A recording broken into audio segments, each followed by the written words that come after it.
नमस्कार दोस्तों, जैसा कि हमने पिछले हमारे वीडियो में बताया था कि अब हमारी जो सीरीज चल रही है वो है पार्टनरशिप सीरीज। और इस पार्टनरशिप सीरीज का जो अब हमारा वीडियो है वो वीडियो नंबर 2, उसी कड़ी में जो कि जहां हमने पिछला छोड़ा था। क्योंकि मेरे गुरु कहा करते थे कभी भी किसी काम को आधा अधूरा नहीं छोड़ना चाहिए, तो मैं भी मेरे काम को पूरा ही करने के लिए यहाँ आया हूँ और आप सब लोगों से इंटरेक्शन करने बहुत दिन हो गए थे आप लोगों से मिले हुए। तो देखिए आगे हमारा जो टॉपिक है उस पार्टनरशिप का वीडियो 2, वो पार्टनरशिप का वीडियो 2 हम लेकर के आए हैं किस चीज पे कि पार्टनरशिप में पार्टनरशिप का मीनिंग और उसके फीचर्स के बाद के टॉपिक्स क्या होते हैं। आखिर क्यों पार्टनर्स आपस में मिलकर के काम कर रहे हैं, क्या उनको राइट्स मिलेंगे, क्या उनको काम करना पड़ेगा, किस तरीके से पार्टनरशिप फॉर्म होगी, क्योंकि जहां 4 बर्तन होंगे वहां खड़कने की आवाज भी आएगी। तो हमें बर्तनों को खड़काना ही नहीं है, हमें ऐसा काम करना है कि बर्तन कभी भी आपस में आवाज ना करे, वो इस तरीके से काम करे कि हमारा बिजनेस वो बिल्कुल स्मूथली एकदम अमूल के बटर की तरह चलता जाए। तो देखिए इसी टॉपिक में हमारे पास अगला जो अपना टॉपिक है सीरीज में वो है right to partners. Right to partners कैसे, किसी भी काम को करने के लिए, जैसे फ्योल जो था अपना हेनरी फ्योल, उस हेनरी फ्योल ने भी अपने सिखा, हेनरी फ्योल के बारे में वही अपना वाला है, हाँ अपना जो हेनरी फ्योल था, उस हेनरी फ्योल ने कहा था कि प्रिंसिपल्स ऑफ मैनेजमेंट है, उस प्रिंसिपल ऑफ मैनेजमेंट में कि हर आदमी को अगर किसी तरीके का कोई कर्तव्य, कोई ड्यूटीज या रिस्पॉन्सिबिलिटीज अगर दी जाती है तो उसके साथ साथ उसे कुछ राइट्स भी दिए जाने चाहिए। अगर वो राइट्स आप उसे दोगे तो वो काम बहुत अच्छे तरीके से हो पाएगा। तो एक पार्टनर को हमें समझाना है कि भैया जब अपन साथ में मिलकर काम करेंगे ना तो तुम डरो मत कि मैं अकेला सारा प्रॉफिट खा जाऊंगा, तुम्हें भी कुछ राइट्स हैं, उस राइट्स का तुम टाइम आने पे यूज कर सकते हो। तो जो उस पार्टनर को जो ब्रह्मास्त्र या फिर अपन कहें जो शक्तिमान मिले हुए हैं उनके बारे में थोड़ा सा बखान कर लेते हैं कि आखिर उसके क्या क्या बेनिफिट्स मिले हुए हैं। तो एक पार्टनर का पहला राइट होता है right to share the profit और लॉस। वो अधिकार रखता है कि अगर किसी तरीके का कोई प्रॉफिट होगा या कोई लॉस होगा तो सारे पार्टनर्स में बांटा जाए। केवल एक अकेला पार्टनर ये नहीं कह सकता कि मुझे ही सारा का सारा प्रॉफिट होने वाला है। वो क्या कर सकते हैं, सारे के सारे जितने भी पार्टनर्स काम कर रहे हैं उन सब में एग्रीड रेशियो के अंदर उनको प्रॉफिट और लॉस शेयर किया जाएगा। दूसरा हमारा है in take the part in conduction of business. कई बार हमारे जो पार्टनर्स होते हैं वो पार्टनर्स क्या कहते हैं कि ठीक है तुमसे नहीं हो पाएगा, ये तुम बहुत छोटे हो, तुम ये काम नहीं कर पाओगे। तो ऐसा नहीं है, हमारे लिए हमारी सेना का हर एक आदमी, हर एक सिपाही बहुत इंपॉर्टेंट है। तो इसी तरीके से किसी सिपाही को अगर मना भी किया जाए तो कह सकता है कि नहीं, मेरी लॉफुल ये चीज मेरे पास राइट है कि आप मुझे बिजनेस का जो कंडक्शन है उस कंडक्शन के अंदर पार्ट लेने से मना नहीं कर सकते। अगर आप बिजनेस करोगे तो मैं भी उस बिजनेस के अंदर कहीं ना कहीं मुझे कोई ना कोई रोल दिया जाना चाहिए। जैसे अभी अपन ने पढ़ा था कि it is the activity, business activity which is carried by all और any one of them for acting of all. देखिए आगे नेक्स्ट हमारा है to consult in the matter of partnership. Obviously बात है कि कभी किसी को छोटा मत समझो, ठीक। हमारे रामायण में भी यही कहा गया है, हर आदमी से पूछ विचार करके अगर कोई कार्य किया जाए तो कभी भी वो निष्फल नहीं जाता। रामायण में अगर रामचंद्र जी कभी वो युद्ध नहीं जीत पाते अगर उनको बराबर कंसल्टेंसी नहीं मिलती विभीषण की, क्योंकि उस विभीषण की कंसल्टेंसी का ही एक रूप था कि हम उस जो युद्ध था उस युद्ध को रामचंद्र जी जीत गए। तो इसी तरीके से यहाँ क्या हो, कोई भी पार्टनरशिप का अगर मैटर है तो उस मैटर के अंदर वो कंसल्ट करने के लिए कंसल्ट कर सकता है। हर पार्टनर से वो कह सकता है कि मुझे इसके बारे में एडवाइस दीजिए। नेक्स्ट है to inspect and have a copy of books of accounts. देखो भैया ये भले ही चाहे लुकास पेसियोली अकाउंट्स लेके आया था, लेकिन क्या बताएंगे अंग्रेज हमें हमारे बारे में, हम तो पहले से ही सब जानते हैं। हमारी जो खाता बही पद्धति चला करती थी, पहले भी हमारे खाता बही हुआ करते थे। उस आप शायद आपके अगर फादर अगर बिजनेस करते हो तो उनसे पूछना, एक रेड कलर की बुक उनके पास होगी जिसे खाता बही कहा जाता था। उस खाता बही में हमारे बढ़ियों का एक सिंपल रूल है। बढ़िया मतलब यहाँ मेरा वर्ण व्यवस्था से नहीं है, यहाँ बढ़िया का मतलब हर एक व्यक्ति जो व्यापार करता है, और व्यापार का पहला नियम यही है, पहले लिख पीछे दे भूल पड़े कागज से। मैं वापस रिपीट करता हूं मेरी बात को, पहले लिख पीछे दे भूल पड़े कागज से ले। मतलब अगर कोई हमारे पास हमको अकाउंटिंग टर्म कर रहे हैं तो उसे पहले रिकॉर्ड कर लिया जाना चाहिए, उसके बाद गुड्स डिलीवर करने चाहिए। क्योंकि हमारी जो मेमोरी है ना ये वो क्या है, इतनी 1 TB 2 TB की नहीं है जो सारे डेटा को सिक्योर करके रख ले। बहुत सारी चीजें हम भूल जाते हैं तो उस जगह पे भूल गए तो हमारा नुकसान होगा। तो ऐसा काम करना ही नहीं है कि हम हमारा नुकसान करें, तो पहले रिकॉर्ड कर लेते हैं। जैसे आप अगर आपके मंथली अगर ग्रोसरी का आइटम अगर लेने के लिए जाते हो तो और आप उधार लेके आते हो उससे, तो क्या करता है, पहले उसकी पर्ची बनाएगा, बिल बनाएगा, उस बिल की एक कॉपी तो आपको देता है, एक खुद के पास रख देता है, उसके बाद आपको कुछ हैंड ओवर करता है। क्योंकि उसने क्या क्या पहले लिख लिया, उसके बाद गुड्स दिया है। अगर वो भूल भी जाएगा तो उसके पास रिकॉर्ड पड़ा हुआ, उससे वो पैसे ले सकता है। तो यहाँ क्या होना चाहिए, एक पार्टनरशिप के अंदर भी वो क्या कह सकता है कि भैया जो बुक्स ऑफ अकाउंट से दिखाओ मेरे को, चाहे भले समझ में नहीं है लेकिन देख सकता है, और उसके साथ साथ उसकी कॉपी भी मांग सकता है वो, क्योंकि उसका राइट है, वो भी तो आखिर उस पार्टनरशिप फर्म का मालिक है। नेक्स्ट है to disallow the admission of partner. अब यहाँ चीज पता है क्या है, हमेशा कहते हैं ना कि आया ऊंट पहाड़ के नीचे। मान लो सपोज इट मैं कहता हूं कि मैं और नैन्सी पार्टनर थे। अब मैं बिल्कुल भी पसंद नहीं करता पीटर को। पीटर अगर आ जाएगा तो वो क्या करेगा, नैन्सी को बेटा ले जाएगा। मैं चाहता नहीं हूँ, मैंने मना कर दिया कि नहीं पीटर को नहीं बुलाएंगे। तो उस कंडीशन के अंदर क्या होगा, यहाँ पे to disallow the admission of partner, partner के एडमिशन को मैं डिसअलाउ कर सकता हूँ, नल एंड अवॉइड कर सकता हूँ। अगर मान लीजिए हम 10 पार्टनर है, 10 में से 9 लोग चाहते हैं कि पीटर आ जाए, मैं अकेला चाहता हूँ नहीं है तो नहीं आ सकता, क्योंकि मैं भी क्या हूँ, बराबर का मालिक हूँ उनके अंदर। समझ में आ गई। और मालिक को कभी भी प्रजा धोखा नहीं दे सकती। नेक्स्ट देखिए आगे, नेक्स्ट हमारे पास में है to have ownership of the partnership property. Partnership में जो प्रॉपर्टी होती है, जी हाँ, जो पार्टनरशिप के नाम पे हमारी प्रॉपर्टी है, उस प्रॉपर्टी में उसका भी मालिकाना हक है। मान लीजिए मैंने, नैन्सी ने और राम ने, तीनों ने मिलकर के क्या किया, एक पार्टनरशिप फर्म चला रखी थी। उस पार्टनरशिप फर्म में हमने एक ऑफिस बिल्डिंग है जो खुद ने ले रखी है, हमारी ओन परचेज बिल्डिंग है। उस ओन परचेज बिल्डिंग के अंदर हमारे पास क्या होगा, हम उस जगह पे पार्टनरशिप के अंदर ऑनरशिप ऑफ प्रॉपर्टी है। अगर मान लीजिए कभी बंद होती भी है हमारी फर्म, तो वो प्रॉपर्टी तीनों में बटेगी, किसी एक के हकदार नहीं होगी। नेक्स्ट है right to receive interest on loan given to firm. कई बार ऐसा भी होता है, जैसे अपन ने पढ़ा सुना था, आप लोगों ने राणा के बारे में सुन रखा हो, चित्तौड़गढ़ के, कि साहब वहां क्या था कि जब महाराणा प्रताप के पास पैसे खत्म हो गए थे तो भामाशाह जो कि उसका एक नौकर था, उसने भी उसको पैसे ला करके दिए थे। सेम ऐसे ही हो सकता है पार्टनरशिप में कई बार अगर फर्म के पास पैसा कम पड़ जाए, जितनी कैपिटल लगा रखी है उसके अलावा भी, तो भी क्या करता है, पार्टनर थोड़ा बहुत लोन दे सकता है पार्टनरशिप फर्म को। तो लोन देगा तो क्या करेगा, इंटरेस्ट देगा।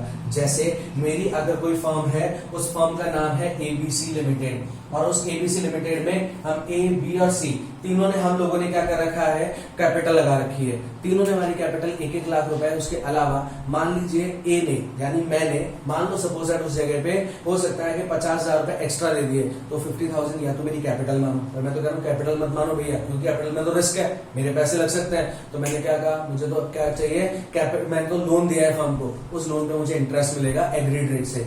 वैसे आगे बताऊंगा आपको मैं ये कि अगर एग्रीड रेट नहीं होती है तो 6% की रेट से इंटरेस्ट दिया जाएगा। जो हमारी एग्रीड रेट नहीं होगी तो लोन पे जो इंटरेस्ट रेट होगा वो कितना होगा, 6% का। नेक्स्ट है to indemnify for the expenses on behalf of firm. मान लीजिए एबीसी फर्म के बिहाफ पे, जैसे कि मैं उदयपुर गया किसी काम से, वहां मुझे लगा कि बिजनेस के लिए क्या था, कुछ अच्छे अपने को अपॉर्चुनिटीज मिलने वाली है। मैंने उस अपॉर्चुनिटीज के लिए और क्या किया कि बिजनेस में कंसल्ट करके वहां पे वो गुड्स खरीद लिया। गुड्स खरीद करके अब मैं ये सर पे तो रख के लेके नहीं आऊंगा, मैंने वहां से ट्रांसपोर्ट कराया। ट्रांसपोर्ट का खर्चा जो है मैंने मेरी जेब से दे दिया वहां। क्लियर। अब एक बात बताओ, वो जो ट्रांसपोर्ट का एक्सपेंसेस, मान लो सपोज 20,000 रुपए ट्रांसपोर्ट के लगे, वो उदयपुर से जयपुर आने के लिए मुझे क्या करना पड़ेगा, वो 20,000 रुपए मेरे लगेंगे या फर्म के? एक्सपेंसेस का फर्म का है, तो खर्चे भी कौन देगा, फर्म। वहां मैं पे कर ला करके मैं मेरी फर्म से मांगूंगा। जैसे कई बार आप करते हो, आप कोई सामान लेने के लिए गए, अब क्या हुआ, सामान के लिए आपके फादर ने आपको पैसे दे दिए, लेकिन पैसे कम पड़ जाते हैं। कई बार आप आपके पेटीएम वॉलेट से वो पैसा पे कर देते हो, और घर आते ही पानी भी बाद में पीते हो नालायक को आप, और आकर के सीधे क्या कहते हैं, लाओ पापा पैसे दे दो हमारे। खैर भैया सीधी सीधी बात है, बाप बढ़ाना भैया और सबसे बड़ा रुपया।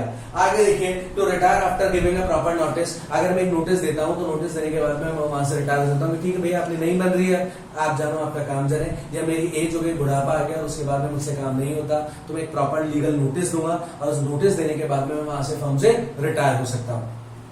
इसी तरीके से जब अधिकार दिए जाते हैं ना, तो उसके साथ साथ कर्तव्य भी आते हैं। जब राइट्स होंगे तो कुछ ड्यूटीज भी आएगी। उन ड्यूटीज में क्या, सबसे पहली चीज ड्यूटी मेरी ये बनती है कि मैं ऐसा कोई बिजनेस नहीं करूं जो मेरी फर्म का कॉम्पिटिटर हो।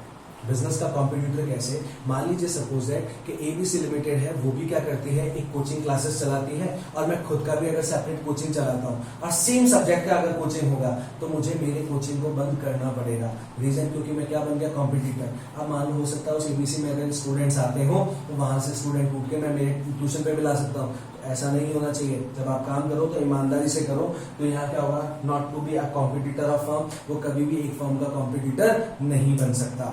यहाँ यही कहना है कि मान लीजिए सपोज अगर अपना जो स्टेशनरी का बिजनेस था, जैसे अपने कहा था लास्ट वीडियो में भी कि मारुति स्टेशनर्स हमारे जो थे, उस मारुति स्टेशनर्स के साथ साथ ऐसा नहीं है कि मेरी खुद की एक अंकित स्टेशनर्स के नाम से दुकान चल रही है, मैं कॉम्पिटिटर नहीं बन सकता। क्योंकि इस तरीके से तो मैं क्या करूंगा, कस्टमर तोड़ लूंगा। जो कोड ऑफ कंडक्ट्स हैं या बिजनेस के जो कोड ऑफ कंडक्ट्स अपन जिन्हें कहें एथिक्स है, उस एथिक्स के खिलाफ होगा। दूसरा, अगर मान लीजिए मुझे किसी तरीके का कोई सेपरेट प्रॉफिट मिलता है किसी भी ऐसे ट्रांजैक्शन से, फर्म के ट्रांजैक्शन से, तो मुझे वो प्रॉफिट किसको देना चाहिए, फर्म को ला करके देना चाहिए था। जैसे मान लीजिए सपोज मैं कहता हूं कि एबीसी लिमिटेड में मैं एक परचेज मैनेजर के तौर पे काम कर रहा हूं और किसी क्लाइंट ने मुझे क्या किया, कुछ कमीशन दिया, तो कमीशन मेरा नहीं होगा, कमीशन किसका होगा, एबीसी लिमिटेड का। वो मुझे कमीशन लाके किसको देना चाहिए था, बिजनेस को लाके देना चाहिए। क्योंकि जब बिजनेस ने मुझे इतने सारे राइट्स दिए तो कुछ तो ड्यूटीज बनती है ना यार, तो वो ड्यूटीज भी मुझे पे करनी चाहिए। चलिए, हमने जो राइट्स है वो ड्यूटीज तो पढ़ ली, लेकिन एक बात फिर रही कि जहाँ चार बर्तन होंगे वहां खड़कने की आवाज भी आएगी। कभी हमारे बीच में मनमुटाव भी हो सकता है, तो वो मनमुटाव हमें लाने ही नहीं देना दोस्तों। तो उसके लिए क्या किया जाए कि वही बात अपनी कि पहले लिख पीछे दे, भूल बड़े कागज से ले। अगर किसी तरीके की कोई भी चीजों को अपन क्या करते हैं, पार्टनरशिप डीड बनाते हैं, एग्रीमेंट बनाते हुए चलते हैं, वो एग्रीमेंट होना चाहिए था। तो आखिर में पार्टनरशिप डीड है क्या? इस पार्टनरशिप डील को या जो इस साझेदारी संलेख कहा जाता है, एग्रीमेंट है, इस एग्रीमेंट का मतलब है क्या? तो it is an written, it is an agreement. ठीक, जैसे अपने लास्ट वीडियो में भी पढ़ा था कि पार्टनरशिप क्या है, is the result of a agreement. तो partnership deed is an agreement which is might be written और ऑरल, जो क्या हो सकती है, लिखित भी हो सकती है और बोल के भी हो सकती है। Which can be might be written और oral and having all the terms and conditions. इसमें क्या होगा, वो सारे टर्म्स एंड कंडीशंस होंगे। टर्म्स कंडीशन क्या है, जैसे आप कई बार देखते हो ना पेपर्स, न्यूज़पेपर्स में एडवर्टाइजमेंट आता है, उस एडवर्टाइजमेंट में एक छोटा सा ऐसा स्टार सा बना हुआ आता है और स्टार्स के साथ में लिखा होता है TNC।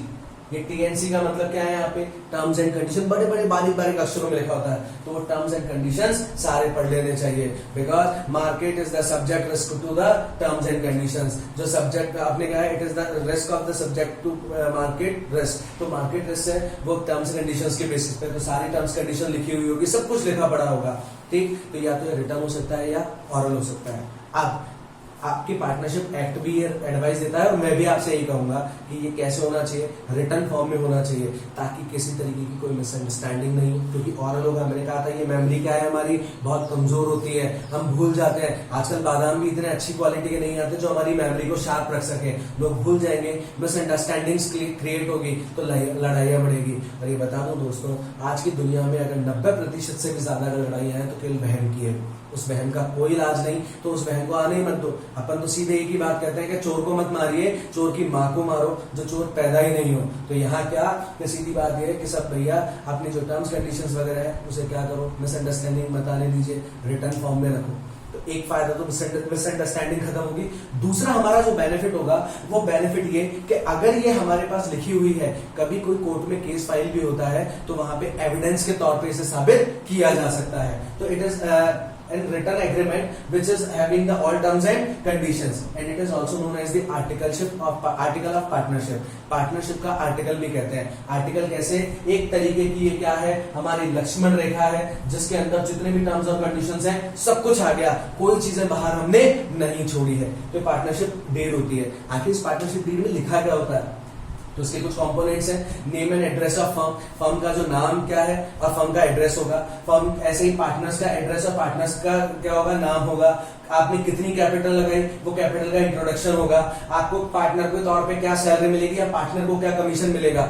जी हाँ, पार्टनर की सैलरी और पार्टनर का कमीशन, एम्प्लॉय का नहीं। यहाँ सैलरी और कमीशन किसके हैं, ऑफ पार्टनर। पार्टनर की जो सैलरी है उस पार्टनर की सैलरी और कमीशन। ऐसे ही आईओसी और आईओडी की क्या रेट रहने वाली है, इंटरेस्ट ऑन कैपिटल की क्या रेट होगी जो आपने पैसा लगाया, इंटरेस्ट ऑन ड्राइंग की क्या रेट होगी जिसपे आपको इंटरेस्ट मिलेगा। जैसे आपने 11th क्लास में लास्ट ईयर पे अकाउंट्स में पढ़ा होगा कि हमारी कैपिटल जो लगाते हैं उस पर हमें इंटरेस्ट मिलता है। तो ऐसे इंटरेस्ट कितना मिलेगा, जब एक बात बताइए, आप अगर क्या करोगे, फर्म के अंदर आपने पैसा लगाया, और उससे आप इंटरेस्ट मांग रहे हो, तो एक बात तो ड्राइंग का मतलब कहता है आपने फर्म से कुछ पैसे ले लिए, तो वो भी तो आपसे इंटरेस्ट मांगेगी, तो इंटरेस्ट देगी जब क्या होगा, इंटरेस्ट ऑन ड्राइंग होगी। तो इस हिसाब से एक बात बताइए, ये इंटरेस्ट ऑन कैपिटल जो है वो फर्म के लिए क्या है, एक्सपेंस, और ये जो इंटरेस्ट ऑन ड्राइंग है वो फर्म के लिए क्या हो गई, इनकम हो गई। ये बात आगे याद रखिएगा, बड़ी काम आएगी कि फर्म के लिए इंटरेस्ट देना खर्चा होता है जो कैपिटल पे देती है, और इसी तरीके से फर्म के लिए क्या होगा, जो ड्राइंग्स पे इंटरेस्ट मिलेगा वो फर्म की इनकम होती है।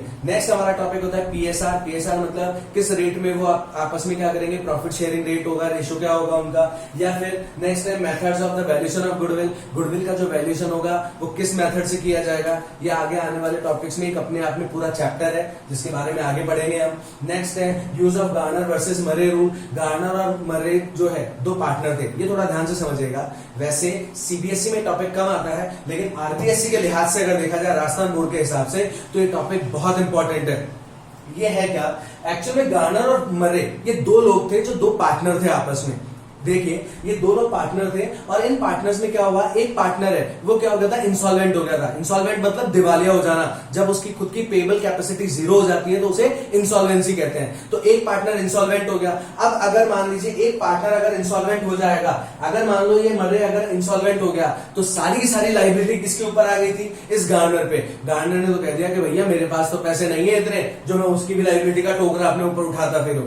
तब पार्टनरशिप एक्ट के थ्रू ये डिसीजन दिया गया कि भैया पहले ही कह रखा है पार्टनर्स की लायबिलिटी कैसी होती है, अनलिमिटेड। या तो तुम क्या, इसका मतलब तुम पार्टनर हो, आपस में दोनों एक दूसरे के क्या थे, ये प्रिंसिपल और एजेंट, ये दोनों आपस में क्या है, ये इसका प्रिंसिपल भी है और एजेंट भी है। तो दोनों आपस में एक दूसरे के प्रिंसिपल एजेंट थे। अगर इसने कोई काम कर दिया तो उससे बाउंड होगा, इसका मतलब वो लायबिलिटी जो है वो किसे चुकानी पड़ेगी, इस गार्नर को। तो ये गार्नर वर्सेस मरे का रूल था कि किस तरीके से अकाउंटिंग होती है।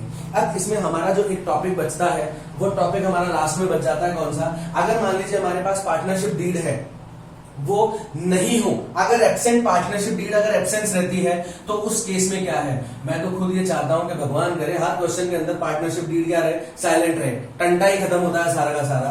अगर यहाँ क्या होगा, absence of deed. Absence of deed मतलब डीड अगर नहीं हो, मान लो सपोज दैट मैंने कहा था वैसे तो रिटर्न होना चाहिए या ऑरल होना चाहिए था, पर रिटर्न नहीं है, ऑरल में भी हम क्या हुआ, सारी टर्म्स कंडीशन बताना भूल गए, तो ऐसे केस में क्या किया जाएगा, तो ध्यान से सुनिएगा कुछ जो टॉपिक्स है। सबसे पहली चीज, नो सैलरी और कमीशन टू पार्टनर, ना तो कोई सैलरी दी जाएगी ना कमीशन दिया जाएगा।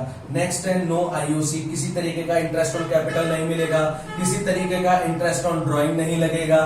इंटरेस्ट ऑन लोन जो होगा वो किस रेट से होगा आपका, 6% से, कितने से होगा, 6% से। और जो हमारा प्रॉफिट शेयरिंग रेशियो होगा वो कैसा होगा, इक्वल। इक्वल मतलब जैसे A/B/C, अगर 3 पार्टनर्स हैं तो 1:1:1 रुपीज में बांट लेंगे। कि मान लीजिए अगर सपोज 300 रुपए का प्रॉफिट हुआ तो तीनों का कितना, 100 रुपए का प्रॉफिट है। क्लियर है, ना कोई सैलरी, ना कमीशन, ना आईओसी, ना आईओडी। इंटरेस्ट अगर फर्म को अगर देते हैं, जैसे मैंने कहा था कि लोन अगर दिया जाएगा तो उस लोन के ऊपर इंटरेस्ट रेट कितनी होगी, 6% की। और इसी तरीके से हमारा जो प्रॉफिट शेयरिंग रेशियो कैसा होगा, इक्वल होगा। क्लियर, मैं समझता हूं आपका टॉपिक क्लियर हो गया होगा। फिर भी अगर किसी बच्चे को अगर कोई डाउट होता है तो वो हमारे कमेंट बॉक्स में उनके डाउट डाल सकते हैं, और साथ साथ हमें मेल भी कर सकते हैं। मैं जितना जल्दी हो सकेगा आपको उस मेल का रिप्लाई दूंगा और सबसे जुड़ा हुआ रहूंगा। धन्यवाद। Stay safe, stay tuned, stay educated. Thank you very much.